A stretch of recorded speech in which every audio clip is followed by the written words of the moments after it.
Rumah itu tampak damai dari luar, tapi di dalamnya menyimpan bara yang tak pernah padam. Bara dari luka dan kata-kata yang lama tak diucapkan dengan lembut. Sejak awal menikah, Arga dan Dira saling mencintai. Namun perlahan cinta itu retak oleh rutinitas, kesibukan, dan ego yang makin sulit untuk diredam. Dira sering duduk di ruang tamu sendirian, menatap dinding kosong, seolah berharap ada bayangan masa lalu yang bisa menjawab segala pertanyaan. Arga pulang larut malam, membawa lelah dan diam yang menggantung di antara langkah kakinya yang tak lagi ringan saat masuk ke rumah. Di meja makan, nasi sudah dingin dan lauk tak disentuh. Bukan karena tak enak, tapi karena hatinya lebih dulu membeku dari makanan itu sendiri. Dira tak bertanya apapun, karena ia sudah tahu pertanyaan hanya akan dijawab dengan gumaman singkat atau diam yang lebih menyakitkan. Mereka masih tinggal serumah, tapi tidak lagi benar-benar tinggal bersama. Masing-masing sibuk dengan dunianya sendiri, seolah dua planet yang tak bersinggungan. Di malam hari, mereka tidur di ranjang yang sama, tapi punggung mereka saling membelakangi, menatap tembok, dan membiarkan jarak jadi pelukan yang dingin. Arga mulai mencari pelarian di dunia maya, tempat di mana ia bisa menjadi dirinya sendiri, tanpa dihakimi atau dibandingkan. Ia menemukan teman bicara bernama Naya, perempuan sederhana yang selalu menyapa dengan tawa dan mendengarkan tanpa menyelah. Naya tahu Arga sudah menikah, tapi ia tak bisa membohongi dirinya sendiri bahwa ia menanti notifikasi dari pria itu setiap hari. Di balik layar, mereka saling bercerita, saling mengobati luka dengan kata-kata yang tak pernah berani mereka ucapkan pada pasangan masing-masing. Dira pun merasakan sesuatu berubah. Bukan dari kata-kata Arga yang tak ada, tapi dari sorot mata yang tak lagi hangat saat memandangnya. Ia mencoba menulis surat untuk suaminya, bukan untuk menyalahkan, tapi sekadar ingin didengar tanpa harus mengangkat suara. Surat itu tak pernah ia berikan, hanya disimpan di dalam buku harian yang sudah penuh dengan curahan hati yang tak pernah keluar dari mulut. Dira terlalu takut akan keheningan baru yang lebih menyakitkan daripada keheningan yang sudah ia jalani selama ini. Di sisi lain, Naya mulai merasa bersalah karena merasa nyaman dengan seseorang yang bukan miliknya, meski hanya lewat layar. Ia mulai menarik diri perlahan, berharap Arga menyadari bahwa yang ia butuhkan bukan pelarian, tapi keberanian untuk menyembuhkan luka di rumahnya. Arga merasa kehilangan ketika Naya mulai menjauh. Dan kehilangan itu justru membawanya melihat betapa rumahnya sendiri mulai hancur pelan-pelan. Ia menatap wajah Dira yang tertidur lelah malam itu. Dan untuk pertama kalinya, dalam waktu yang lama, ia merasa bersalah, bukan sebagai suami, tapi sebagai manusia. Keesokan harinya, Arga mencoba lebih awal pulang ke rumah, membawa setangkai bunga mawar yang ia beli dengan harapan sederhana bisa memperbaiki apa yang telah rusak. Dira melihat bunga itu di meja makan tanpa kata, tapi di hatinya ada rasa yang bergetar pelan, seperti dinding es yang mulai retak karena kehangatan kecil yang lama hilang. Mereka makan malam bersama untuk pertama kalinya dalam beberapa bulan. Meski tanpa banyak bicara, namun ada jeda yang terasa tidak setegang biasanya. Dalam diam itu, mereka belajar mengenali ulang satu sama lain. Seperti dua orang asing yang tiba-tiba sadar pernah mencintai dengan sangat dalam. Dira mulai membuka buku hariannya lagi, bukan untuk mencurahkan keluh, tapi untuk mencatat harapan baru, meski kecil, tentang masa depan rumah tangganya. Arga mulai mengurangi waktunya di media sosial, menahan diri untuk tidak menghubungi Naya, karena tahu hatinya harus kembali ke tempat yang seharusnya. Di malam ketiga, setelah usaha mereka dimulai, Arga membacakan dongeng untuk anaknya, dan Dira menatapnya sambil tersenyum, seolah mengingat pria yang dulu ia nikahi. Mereka saling bertukar pandang beberapa kali, dan meski tak ada pelukan atau kata cinta, tatapan itu cukup untuk memberi harapan bahwa belum semuanya hilang. Naya menerima pesan terakhir dari Arga yang berpamitan baik-baik, dan meski hatinya terasa kosong, Ia tahu itu yang terbaik bagi semua orang yang terlibat. Ia menatap layar ponselnya lama, lalu mematikan notifikasi dari aplikasi itu, berjanji pada diri sendiri untuk tidak lagi mencari cinta yang bukan miliknya. Dira dan Arga sepakat pergi ke konseling pernikahan. Sebuah langkah yang dulu tak pernah mereka bayangkan akan mereka ambil. Di ruang konseling itu, mereka menangis untuk pertama kalinya bersama. Bukan karena saling menyakiti, tapi karena sama-sama merasa kehilangan. Setiap minggu, mereka mulai mengingatkan diri untuk berbicara. Bukan untuk membela diri, tapi untuk benar-benar mendengar dan dimengerti. Anak mereka tumbuh dengan melihat perubahan kecil itu. Dan meski belum sepenuhnya pulih, rumah itu mulai terasa seperti rumah kembali. Suatu sore, Dira membuat teh kesukaan Arga tanpa diminta. Dan pria itu memeluknya dari belakang, pelan. Seperti permintaan maaf yang tak butuh kata-kata. Dalam pelukan itu, Dira meneteskan air mata. Bukan karena sedih, tapi karena haru. Karena akhirnya merasa tidak sendiri dalam perjuangannya. Arga menulis catatan kecil dan menyelipkannya di bawah bantal Dira. Isinya sederhana. Terima kasih sudah bertahan untuk kita. Dira menemukan catatan itu saat merapikan tempat tidur. Dan untuk pertama kalinya sejak lama, ia merasa dicintai lagi, tanpa syarat. Mereka tak lagi menuntut kesempurnaan satu sama lain, tapi mulai menerima bahwa pernikahan bukan tentang siapa yang selalu benar, melainkan siapa yang mau memperbaiki. Dalam ketidaksempurnaan itu, mereka tumbuh. Dua hati yang pernah patah, kini belajar berdetak kembali, berdampingan, perlahan tapi nyata. Pada akhir pekan, mereka pergi ke taman kota, tempat yang dulu jadi lokasi kencan pertama mereka, berharap kenangan lama bisa membangkitkan rasa yang hampir pudar. Anak mereka tertawa lepas di antara rerumputan, dan untuk pertama kalinya dalam waktu lama, Dira dan Arga saling menggenggam tangan tanpa dipaksa. Malam itu, mereka duduk di balkon rumah, hanya berdua, menikmati keheningan tanpa tekanan, seperti dua sahabat yang baru saja saling mengenal lagi. Dira memutar lagu lama kesukaan mereka, dan Arga menyanyikannya lirih, membuat udara malam terasa lebih hangat dari biasanya.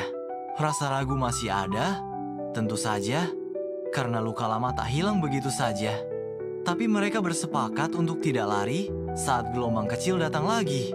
Mereka belajar bahwa rumah tangga tak selalu indah, namun yang indah adalah keberanian untuk terus memperbaiki apa yang penting. Suatu hari, Arga mengajak Dira menulis surat saling tukar agar mereka bisa bicara dari hati ke hati tanpa dibayangi ego atau amarah sesaat. Dira menulis dengan air mata, menceritakan luka, ketakutan, dan harapan, dan Arga membalas dengan pengakuan serta janji untuk belajar jadi suami yang lebih hadir. Mereka membaca surat masing-masing di ruang tamu, duduk berdampingan, lalu saling berpelukan lama sekali, seolah ingin membungkus semua luka dengan hangatnya pengertian. Dari surat-surat itu, mereka menemukan lagi bahasa cinta yang pernah hilang, bukan dalam kata romantis, tapi dalam kesediaan untuk mengerti dan dimaafkan. Dira mengajak Arga lebih terlibat dalam kegiatan keluarga, bukan sekadar hadir fisik, tapi benar-benar menjadi bagian dari momen kecil yang bermakna. Arga pun mulai belajar memasak bersama anaknya, menciptakan momen sederhana yang ternyata begitu berarti bagi Dira yang dulu merasa memikul semuanya sendiri. Mereka menempel foto-foto baru di dinding, menggantikan foto lama yang sudah usang, sebagai simbol lembaran baru yang sedang mereka rajut perlahan. Setiap foto adalah perayaan kecil atas keberanian mereka bertahan. Meski tak ada yang memberi tepuk tangan, mereka tahu perjuangan itu nyata. Dira menyadari bahwa cinta itu tak selalu berbunga, kadang berbatu, tapi jika dirawat, bahkan batu pun bisa dihiasi taman yang hidup. Arga mengerti bahwa cinta bukan sekadar rasa, tapi juga tanggung jawab untuk menjaga hati yang pernah ia minta untuk tinggal. Mereka masih punya hari-hari sulit, tentu saja, karena manusia tetap rapuh. Tapi kini mereka tahu bahwa rapuh bersama lebih baik daripada kuat sendirian. Dalam setiap pertengkaran kecil yang masih muncul, Mereka belajar untuk berpelukan lebih cepat, meminta maaf lebih dulu, dan tidak menyimpan luka lebih lama. Hubungan mereka tak sempurna, namun perlahan tumbuh jadi dewasa karena mereka memilih tinggal dan memperbaiki, bukan pergi dan menyalahkan. Dan dalam setiap malam yang tenang, mereka sadar bukan kisah cinta yang megah yang mereka butuhkan, tapi kebersamaan yang diperjuangkan bersama. Suatu malam saat hujan turun deras, Dira terbangun dari mimpi buruk, dan tanpa berkata apa-apa, Arga langsung memeluknya erat, seolah tahu ketakutan itu nyata.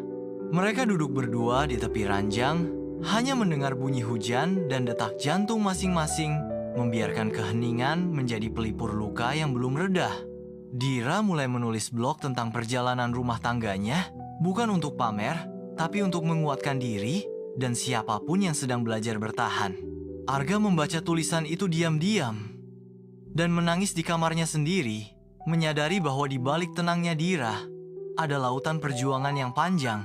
Mereka memutuskan membatasi penggunaan ponsel saat di rumah, agar waktu bersama tak terganggu notifikasi dunia luar yang sering mencuri perhatian dan kehangatan.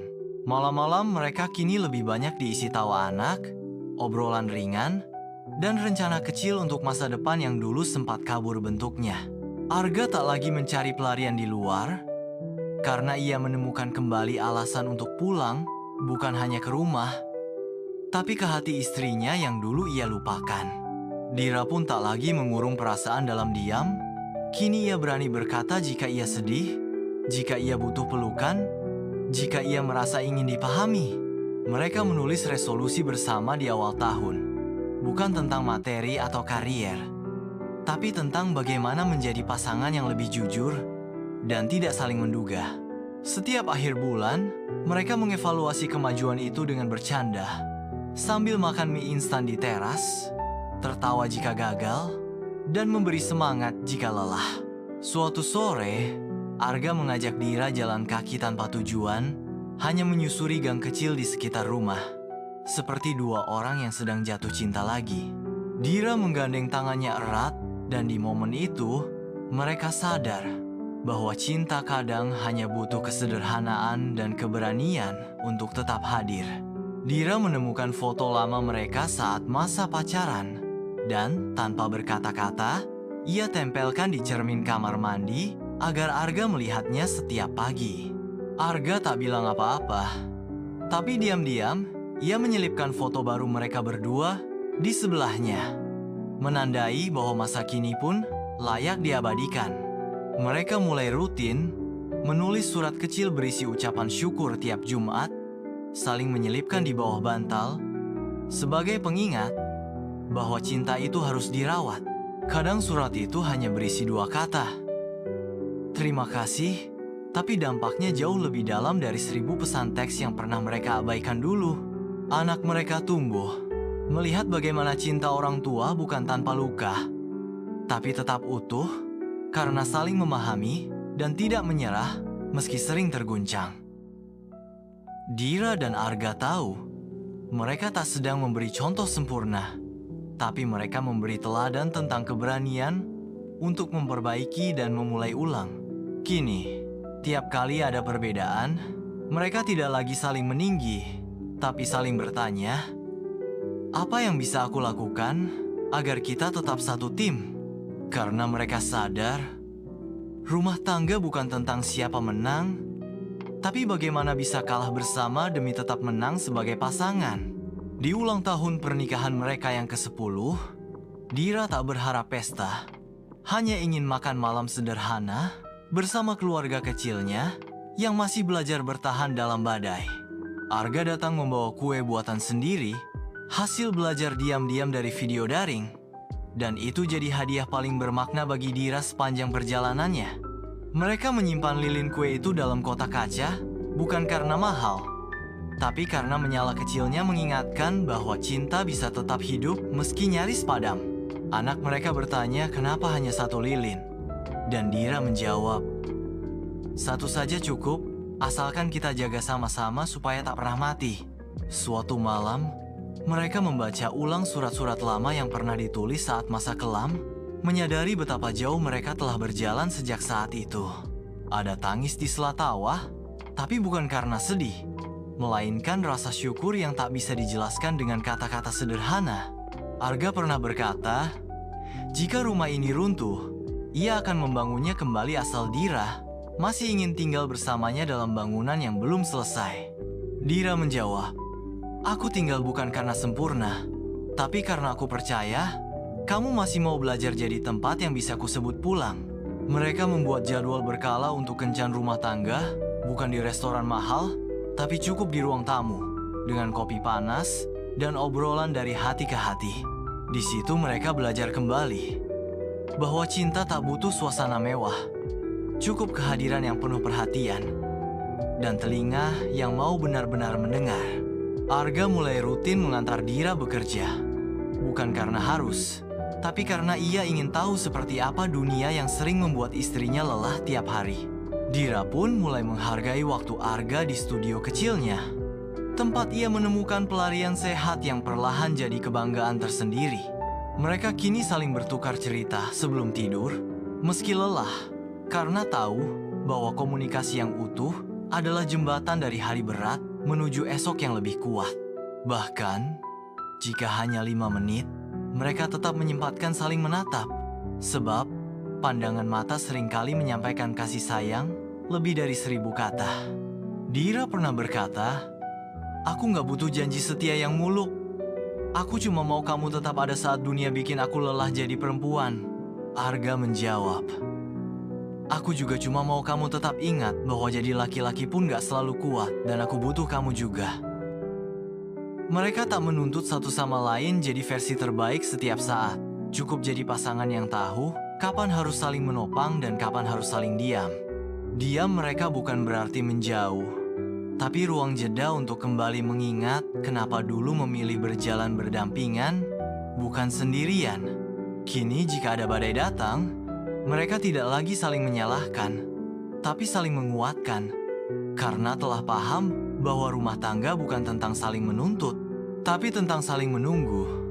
Saat satu lelah, dan satu lagi masih mau bertahan, sampai keduanya siap berjalan lagi dalam arah yang sama. Setiap pagi, sebelum mereka berangkat masing-masing, Arga memberi Dira secangkir teh hangat dan sekadar mengatakan, semoga hari ini kita bisa lebih baik. Dira membalas dengan senyuman lembut, merasa bahwa hal kecil itu adalah bentuk cinta yang tak terucapkan, tapi sangat terasa di setiap detik kebersamaan mereka. Hari-hari mulai terasa lebih ringan saat mereka saling berbagi beban, bukan lagi saling menyerah pada rasa lelah yang terkadang datang, menghampiri tanpa izin. Mereka tidak lagi takut akan perubahan yang datang, karena mereka tahu bahwa selama mereka bersama, apapun bisa dihadapi dengan saling menggenggam erat tangan masing-masing. Ketika anak mereka bertanya tentang cinta, Dira menjelaskan bahwa cinta bukan selalu soal kebahagiaan, melainkan soal bertahan ketika semuanya tak pasti. Arga menambahkan, cinta itu seperti rumah, kadang perlu direnovasi, tapi selamanya tetap menjadi tempat kita kembali setelah lelah berjuang di luar sana. Momen-momen kecil yang mereka habiskan bersama menjadi lebih bermakna, mulai dari memasak bersama, merapikan rumah, hingga menikmati secangkir kopi di pagi hari.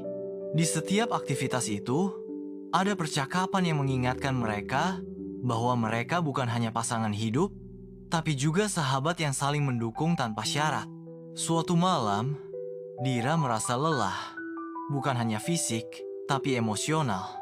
Dan Arga hanya duduk di sampingnya, memberi ruang untuk merasakan ketenangan yang hilang. Mereka tidak berbicara banyak, tapi ada kenyamanan dalam kehadiran satu sama lain, saling memberi ruang untuk menjadi diri sendiri, sekaligus saling mengisi kekosongan. Ketika Arga mendapat kesempatan untuk lebih banyak menghabiskan waktu di rumah, Dira merasakan kehadirannya bukan hanya fisik, tetapi juga perasaan yang semakin dekat.